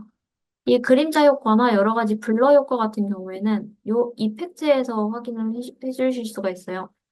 이 프레임을 선택을 하시고 여기 보시면 이펙트가 있죠. 이펙트에서 플러스를 눌러줍니다. 그럼 기본으로 드롭 섀도우가 설정이 되죠. 다른 효과들도 확인을 해볼 수가 있습니다.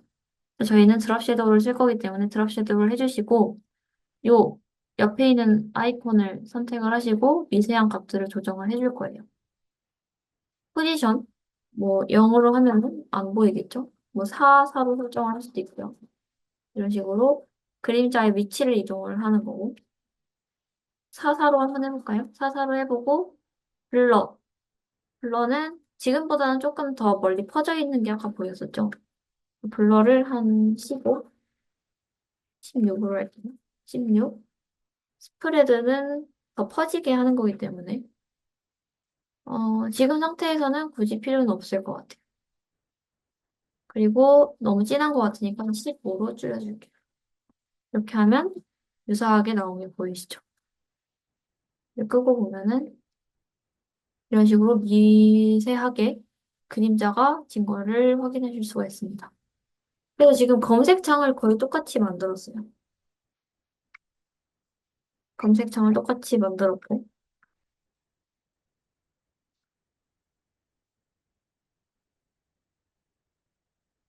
그 다음에 뭐 위에 글씨랑 이런 것들도 더 넣어줄게요. 에어비앤비 제가 여기다 로고 넣어놨으니까 요거 그냥 이미지 복사하신 다음에 여기다가 복사 붙여넣기 하시고 줄이시면 됩니다. 대충 맞게 줄이신 다음에 크기에 알맞게 요거는 정확할 필요는 없을 것 같아요. 그냥 눈대중으로 보기에 비슷할 만큼만 그리고 여기 가이드에 맞춰서 지금 보시면 여기 가이드에 딱 붙어 있죠? 가이드에 맞춰서 이렇게 놓아주시면 되겠습니다. 속소 체험 이것도 넣어볼게요. 텍스트 누르시고 또 그다음에 체험 보시면 얘네보다 글씨가 조금 더 커요. 얘가 14였으니까 16 정도 되겠죠? 그리고 글씨는 얘가 조금 더 진하네요. 얘가 블랙이고 얘가 그레이면 될 것 같아요. 여기는 보시면 S가 14였으니까 M을 16, M으로 맞춰줄게요. 패러그래프 M으로. 그리고 뭐 대충 여기랑 높이를 맞춰서 이렇게.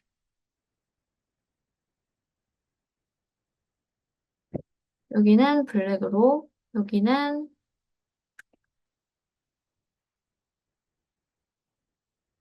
그레이로 맞춰줄게요. 이렇게. 유사하죠? 그리고 이쪽, 당신의 공간을 에어비앤비 하세요. 누르시고, 당신의 공간을 에어비앤비,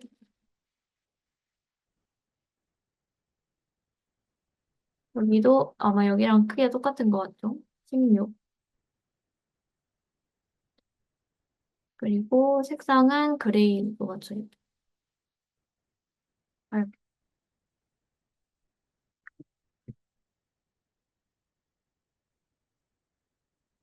네, 옆에 보시면은 이제 요 랭귀지 아이콘이 들어가 있죠. 요 아이콘도 아이코노파이에서 찾아주도록 할게요. 아이코노파이 누르시고 랭귀지라고 치신 다음에 하나를 넣어주시면 되는데요. 여기 요걸로 해보도록 하겠습니다. 그러면은 여기 24 곱하기 24 사이즈로 나오게 되는데 지금은 보시면은 벡터를 누르시고 색깔을 변경을 해줄게요. 블랙으로. 이 글씨도 블랙으로 바꿔주도록 할게요. 그리고 위치를 맞춰줄 건데 조금만 옮겨볼게요. 이 정도? 그리고 뭐 숙소, 체험, 요 글씨랑 높이를 똑같이 맞춰주신 다음에 여기도 대략 높이를 맞춰서 이런 식으로 둡니다.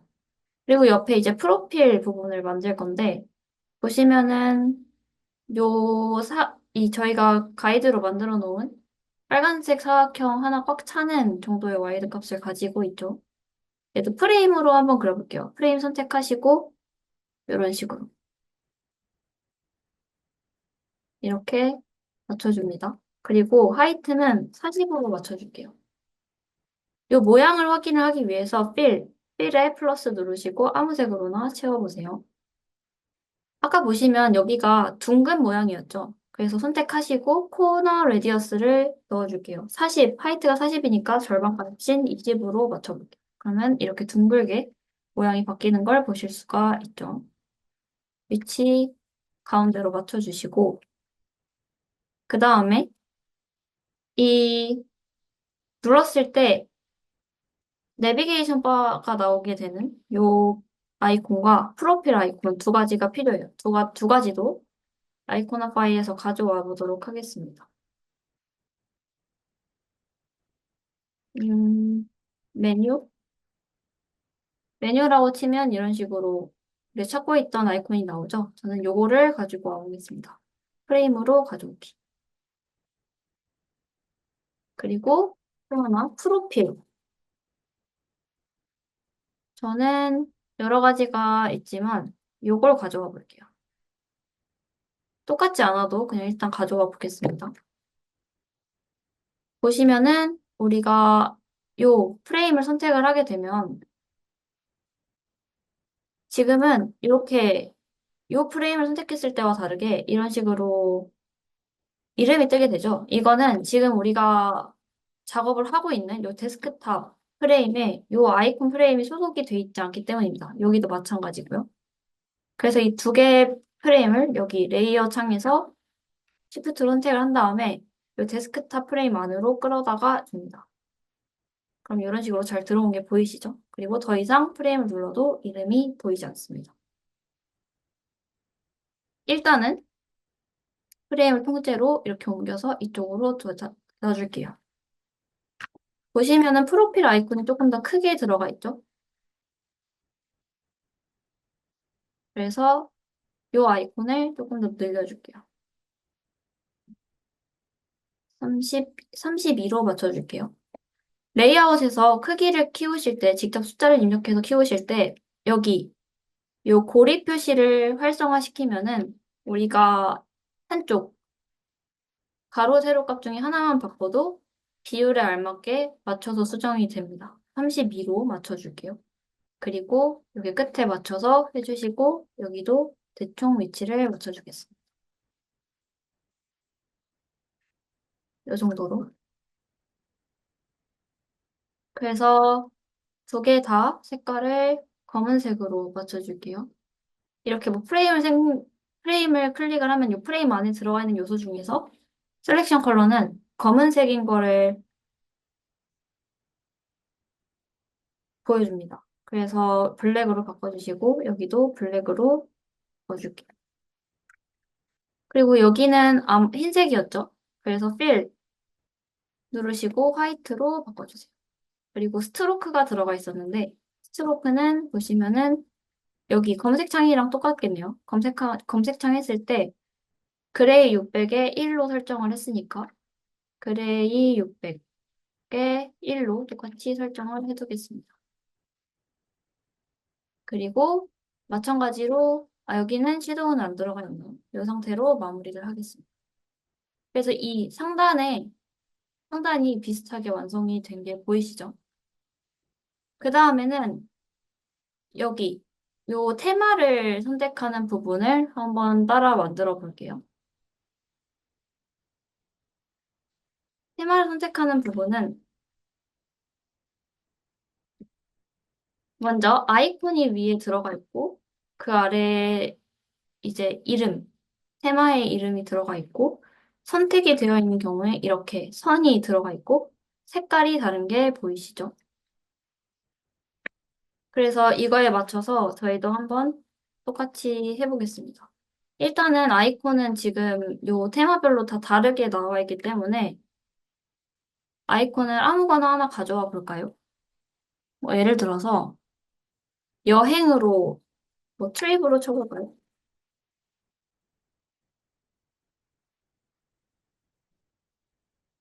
원하는 아이콘을 아무거나 선택을 해주시면 될 것 같습니다. import as frame으로 해볼게요. 요 가방 모양을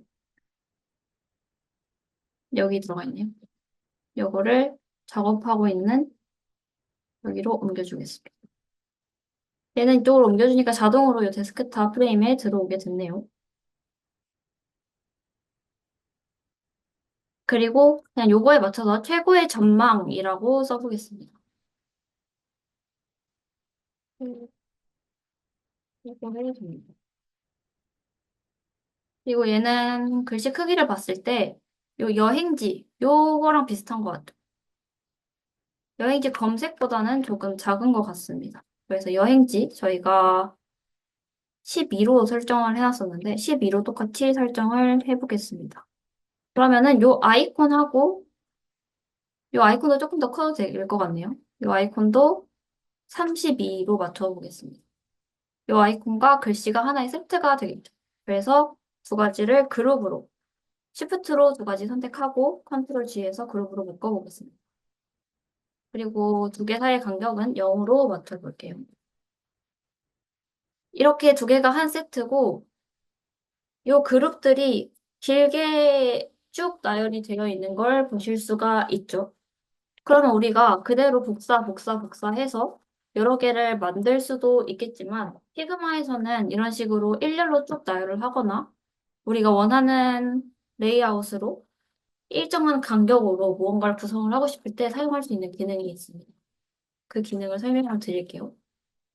우리가 그룹으로 만든 요 비슷한 요소들을 여러 개를 쭉 넣어놓고 싶을 때 우리는 오토 레이아웃이라는 기능을 사용을 합니다. 그래서 한 3개 정도만 똑같이 복사를 해볼게요. Alt Shift로 3가지를 복사를 해두고 내가 똑같은 간격으로 나열하고 싶은 요소들을 Shift로 선택을 합니다. 그리고 레이아웃 창에 보시면 여기 레이아웃 그리고 여기 요 기호가 보이실 거예요. Use Auto Layout이라고 나오죠. Shift A를 이용해서 설정을 하실 수 있고 요거를 눌러주시면 이렇게 프레임이 생성이 되면서 이 세 개를 포함한 프레임이 그룹처럼 생성이 되면서 지금 이렇게 커서를 올려봤을 때 16이라는 간격으로 서로 띄어져 있는 게 보이실 거예요. 그래서 내가 얘 중에 하나를 자꾸 옮겨도 이런 식으로 이런 간격이 고정돼서 일렬로 쭉 나열이 되게 됩니다. 근데 만약에 내가 가로가 아니고 세로로 나열을 하고 싶다라고 하면은 여기서 디렉션을 선택을 할 수 있죠. 이렇게 아래로 내지는 것도 가능합니다. 지금은 가로로 줄 거기 때문에 이런 식으로 설정을 해두겠습니다. 보시면 지금 프레임을 선택을 해야 되죠. 프레임을 선택을 해야 되고 이런 식으로. 그리고 간격을 더 넓게 설정을 하고 싶다라고 하면은 여기 이 간격 표시를 사용해서 이런 식으로 드래그를 해서 내가 설정을 해줄 수도 있고 직접 숫자를 넣어서 이런 식으로 조정을 하실 수도 있습니다.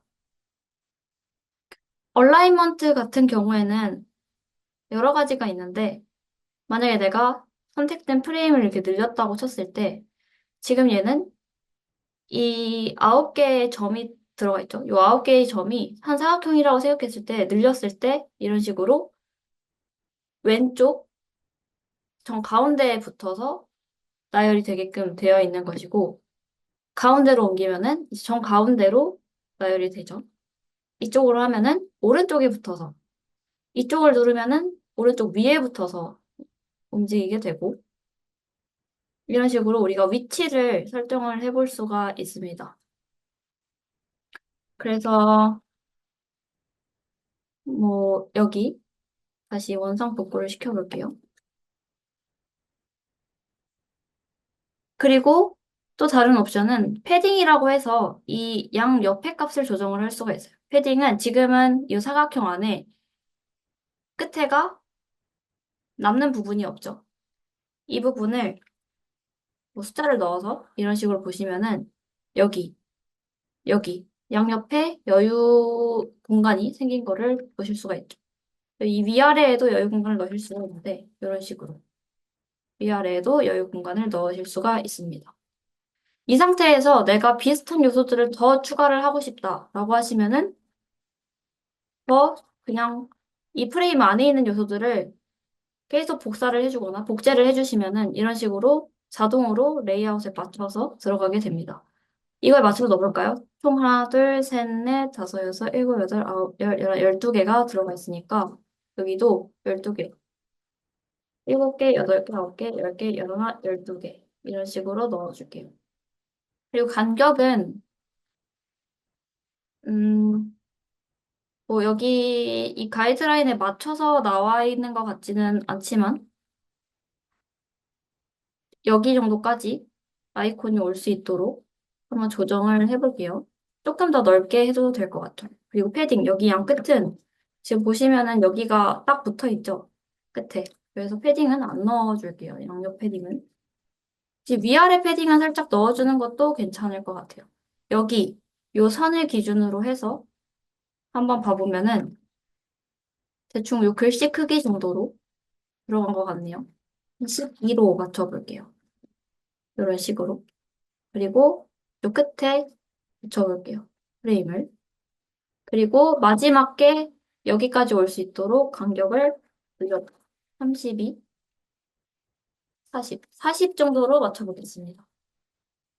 보시면은 선택이 된 거는 블랙으로 진하게 표시가 되어 있고 나머지는 그레이로 표시가 되어 있죠. 요것만 셀렉션 컬러 두 개가 다 000000으로 설정이 되어 있다는 거니까 얘만 블랙으로 바꿔주시고 나머지 여기서 선택할게요. 나머지 그룹들은 다 선택 후에 누르시고 라이브러리에서 그레이 800으로 바꿔주겠습니다. 그리고 선택된 거에는 이렇게 라인도 들어가 있죠. 그래서 이런 식으로 한 40, 46, 48 정도로 해볼게요.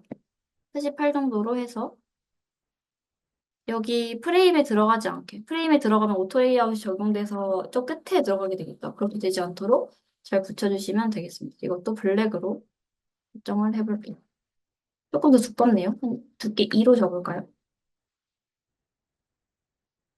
네, 이렇게 하면은 우리가 원하는 대로 설정이 가능하죠. 요 라인하고 요 오토 레이아웃이 적용된 프레임은 그룹으로 묶어서 적용시켜 주겠습니다. 이런 식으로 나열이 가능하죠. 그 다음에 여기 요거랑 요 필터 만들어 보도록 할게요.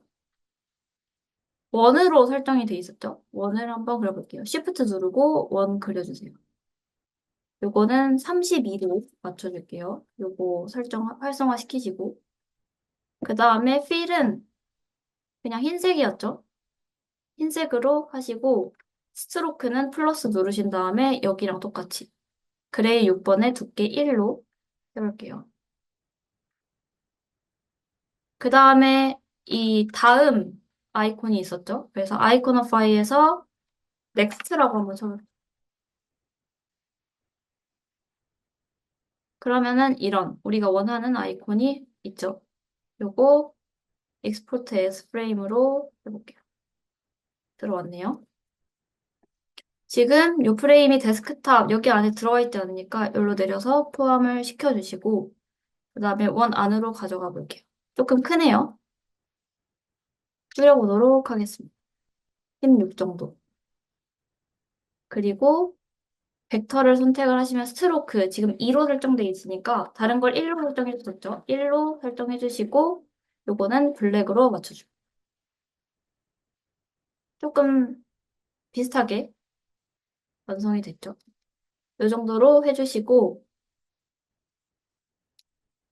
요 아이콘하고 같은 위치로 그 전에 그룹으로 묶어줄게요. 이거 두 개. 그리고 높이는 대충 요 아이콘하고 유사하게 조금만 아래로 내릴까요? Shift 누르시면 정가로, 세로로 움직이실 수가 있습니다. 이 정도로 해주시고 마지막으로 필터 가볼게요. 필터는 아까 여기 네모 한 칸에 거의 맞춰서 만들어져 있죠. 살짝 남긴 했지만 저희는 맞춰서 그냥 한번 해볼게요. 이런 식으로. 여기는 여기도 이 위랑 똑같이 그냥 40으로 통일을 시켜주겠습니다.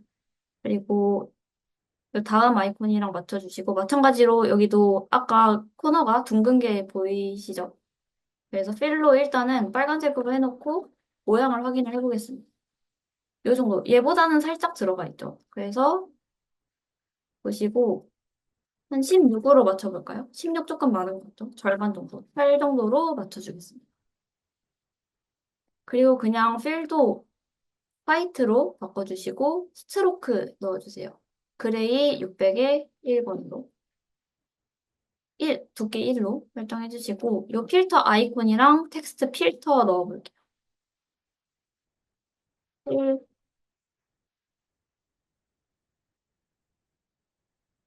그래서 스몰로 14 정도로 맞춰주시고 요거는 그레이 800으로 해볼게요. 그냥 블랙으로 맞춰줄게요. 블랙으로 해주시고 그 다음에 필터 아이콘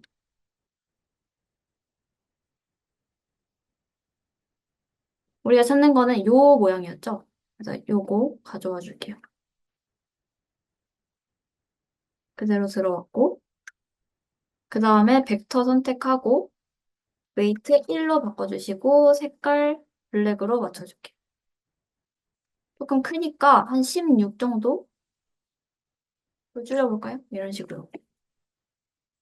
그 다음에 이거 두 개, 글씨하고 아이콘을 그룹으로 묶어줄게요. 그리고 그룹으로 묶어준 거 보시면 간격을 지금 8로 설정이 돼 있는데 8로 그대로 놔둬줄게요.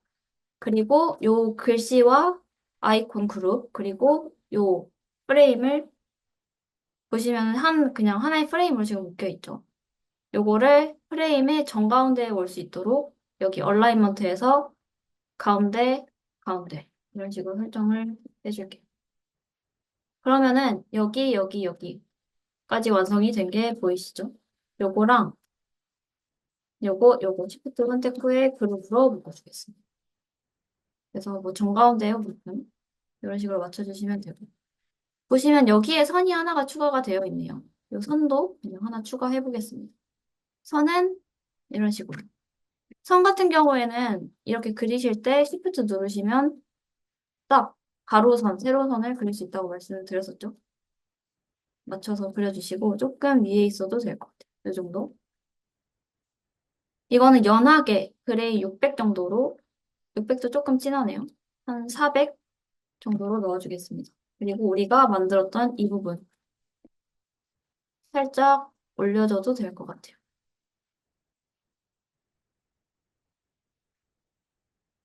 여기를 전반적으로 조금 올려줄까요? 올려주고 여기 비슷하게 올려주고 올려주고 이런 식으로 만들어봤어요. 그럼 여기까지 유사하게 됐죠. 원하신다면 각각 여기 들어갈 부분들은 수정을 해주시면 될 것 같습니다. 네, 그리고 마지막으로 이제 요 칸을 만들어 볼게요. 요 칸은 일단 보시면은 사진이 들어가 있죠. 사진이 들어가 있고 여기 정보들이 들어가 있어요. 요거를 기준으로 만들어 볼게요. 사진을 보시면 지금 저희가 그리드 이 컬럼 그려놓은 거에 빨간색 사각형 3칸 정도 차지를 하고 있죠. 그리고 정사각형으로 지금 처리가 되어 있는 것 같고요. 프레임으로 한번 잡아볼게요. 3칸. 이 정도? 살짝 직사각형인 것 같네요. 살짝만 줄여볼게요. 이 정도. 그리고 일단은 휠을 아무 색깔로 해두고 요 코너만 둥글게 만들어 볼게요. 코너를 둥글게 한 16? 대략적으로 맞는 것 같죠? 이 정도로 맞춰보겠습니다. 그리고 사진은 조금 나중에 넣어보도록 할게요. 그리고 여기 글씨, 한국 가평구, 또 강변 전망. 음, 텍스트를 쭉 채워볼게요.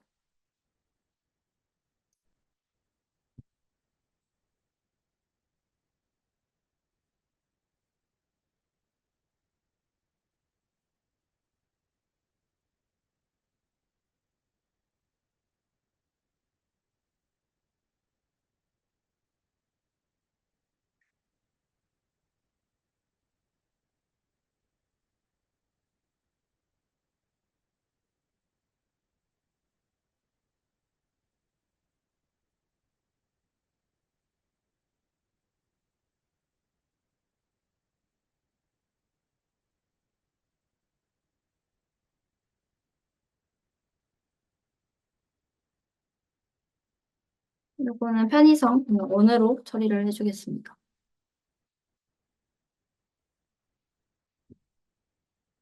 보시면 약간 지금 글씨가 작은 게 느껴지시죠? 그리고 각각이 보시면은 거의 글씨 크기가 똑같은 것 같은데 여기는 같은 간격으로 쭉 나열이 되어 있고 이 부분은 볼드 살짝 그리고 여기에 띄워져 있는 게 보이실 거예요. 그래서 여기는 조금 크기를 전부 다 키워주도록 하겠습니다. 16 정도면 어떨까요? 16 정도면 적당한 것 같습니다. 조금 더 키워도 괜찮을 것 같아요. 18? 이쪽보다 살짝 더 커지기는 하는데 여기는 한번 18로 맞춰보겠습니다. 그리고 이제 여기 간격 같은 경우는 똑같이 맞춰주면 좋겠죠. 그래서 오토 레이아웃을 사용을 하셔도 되고 다른 다른 방법 그냥 그룹으로 묶어서 간격을 설정을 해줘도 될 것 같습니다. 이렇게 잡기만 해도 스페이싱을 똑같이 하실 수가 있거든요. 그래서 여기는 그룹으로 묶어주시고 스페이싱 그냥 0으로 맞춰주겠습니다. 그리고 여기랑 여기는 간격이 조금 달랐죠? 그래서 8 정도 맞춰주면 적당히 떨어질 것 같아요. 여기는 살짝 그레이, 뭐랄까요? 여기 블랙으로 해주시고 강변 전망하고 날짜 부분만 800으로 설정을 해주겠습니다. 그리고 마지막은 이제 블랙으로 설정해 주시면 되고 이 가격에만 살짝 볼드가 들어가면 좋을 것 같아요. 여기는 이제 패러그래프로 저희가 설정을 했을 때는 그냥 레귤러로 폰트를 설정해 주었는데 이 부분에서는 일단 색상 블랙 그리고 이 부분만 헤딩 XS를 하면은 여기는 지금 크기가 똑같고 얘만 이렇게 볼드 효과가 들어가 있습니다. 그래서 이 부분만 이런 식으로 설정해 줘도 좋을 것 같아요. 그리고 여기 끝에 맞춰주시고 8, 네. 이런 식으로 설정해 주시면 되겠죠. 여기다 사진을 넣어볼 건데요. 사진도 저희가 플러그인을 한번 사용을 해보겠습니다. 사진, 고화질 사진을 무료로 사용을 할 수 있는 플러그인 언스플래시인데요. 언스플래시라고 쳐볼게요. 아, 플러그인 여기다가. 요거를 런을 시켜줍니다. 그러면 이렇게 우리가 여러 가지 사진을 고화질로 확인을 해볼 수가 있습니다. 실제로 디자인하실 때 예시로 사진을 어떤 걸 넣느냐에 따라서 퀄리티가 달라 보이기 때문에 이렇게 이미지를 선정을 하시는 것도 디자인에서 중요한 요소가 될 수 있습니다. 뭐 여기는 뭐 강변 전망이니까 레이크라고 써볼까? 이 중에서 이제 마음에 드시는 걸 하나를 골라주시면 될 것 같습니다.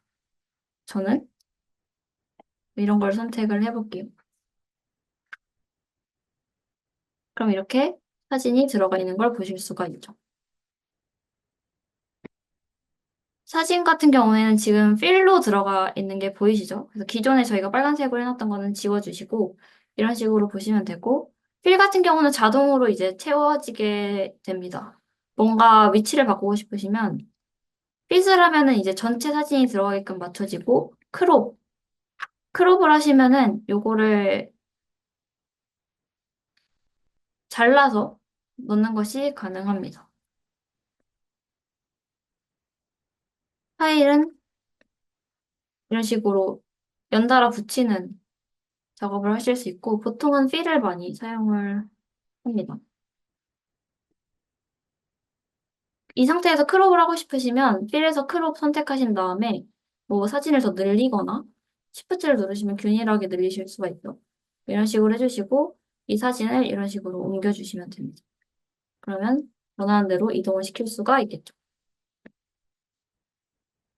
네, 이렇게 해서 한 세트가 또 완성이 됐죠. 이렇게 한 그룹으로 묶어주고 텍스트끼리 그 다음에 이 사진하고 이 텍스트의 간격을 볼까요? 조금 떨어져 있죠. 한 8, 12 정도 띄워놓을게요. 그래서 이거랑 이것도 한 그룹으로 묶어줄게요. 그 다음에 보시면은 이 나머지 이 8개도 오토 레이아웃으로 나열을 해두면 되겠다는 게 보이시죠? 이것도 한 복사를 해볼게요. 여기 4개 그냥 쭉 다 복사해볼까요? 그 다음에 요 4개를 선택하신 다음에 오토 레이아웃을 걸어줍니다. 그리고 보시면 여기 이 라인에 맞게 딱딱딱 들어가 있죠? 요 거터를 우리가 24로 설정을 했기 때문에 간격을 24로 깔끔하게 선택을 해주시면 되겠습니다. 뭐 여기는 지금은 크게 상관이 없을 것 같아요. 가로로 나열되는 거 아무거나 선택을 해주시면 되겠습니다. 그리고 이 프레임 자체가 가운데에 오도록. 그리고 그대로 복사해서 하나 내려주면 되겠죠. 그러면 어때요? 페이지가 유사하게 완성되신 것을 볼 수 있습니다. 지금은 비슷한 요소들은 그냥 복사 붙여넣기를 해서 똑같이 들어가 있는 상태이지만 뭐 여러분이 똑같이 만들고 싶다 그러시면 여기 있는 텍스트를 그대로 옮겨서 바꿔주시면 되고 원하는 사진이나 텍스트로 바꿔주시면 되겠습니다. 그리고 마지막으로 이제 쉐어를 누르시면은 내가 위에 카피 링크가 있죠? 카피 링크를 누르시고 공유를 해주시면은 이제 다른 사람들도 이 작업물에 쉽게 접근을 할 수가 있습니다.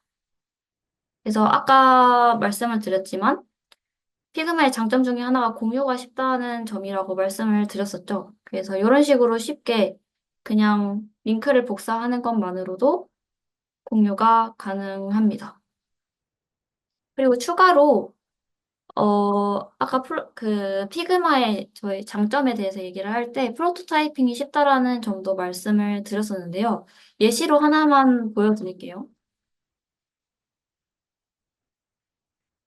뭐 Alt Shift를 눌러서 똑같은 페이지를 하나 복사를 해볼게요. 그리고 여기 들어가 있는 요소들은 싹 지우고 그리고 여기 들어가 있는 요소들은 싹 지우고 크게 뭐 체험 페이지라고 써볼까요? 그다음에 여기 그냥 글씨를 크게 해서 정 가운데에 놔주도록 하겠습니다. 프로토타이핑이라는 건 이제 어떤 버튼을 눌렀을 때 어떤 식으로 이동이 될 거냐, 이런 것들을 이제 개발 없이 요 피그마에서 짜볼 수가 있다고 얘기를 드렸었죠. 지금 보시면 계속 요 디자인 탭에서 우리가 작업을 했어요. 모든 것들은. 요 옆에 프로토타입이라는 탭이 있습니다. 요거를 일단 눌러주시고 예를 들어서 내가 요 체험이라는 텍스트를 눌렀을 때 이 체험 페이지로 넘어가는 것을 구현을 하고 싶다라고 하시면은 내가 이제 인터랙션을 걸어줄 요소를 눌러줍니다. 체험. 그리고 지금 커서를 갖다 대면 이렇게 플러스 버튼이 나오죠. 이 상태로 플러스 버튼을 누르시고 쭉 드래그를 해서 내가 이동하고자 하는 페이지로 이렇게 걸어줍니다. 그러면 인터랙션이라고 해서 온클릭, 트리거 온클릭이라는 건 내가 이 요소를 클릭을 했을 때 인터랙션이 일어난다라는 거죠. 그다음에 액션, 뭐 데스티네이션은 어디로 이동할 것인지, 어떤 페이지로 이동할 것인지. 지금 이 체험 페이지로 이동을 하게끔 우리가 설정을 해뒀고, 애니메이션은 여러 가지가 있습니다. 인스턴트는 즉시 이제 이걸 눌렀을 때 이 페이지가 보이도록 하는 거고, 디솔브 같은 경우에는 자연스럽게 이제 약간 페이드인 듯이 넘어가는 거. 스마트 애니메이션은 조금 복잡한 개념인데, 뭔가 이제 같은 이름인 것을 자연스럽게 움직이게 해주는 특별한 기능이라고 보시면 될 것 같아요. 우리는 인스턴트로 해보겠습니다.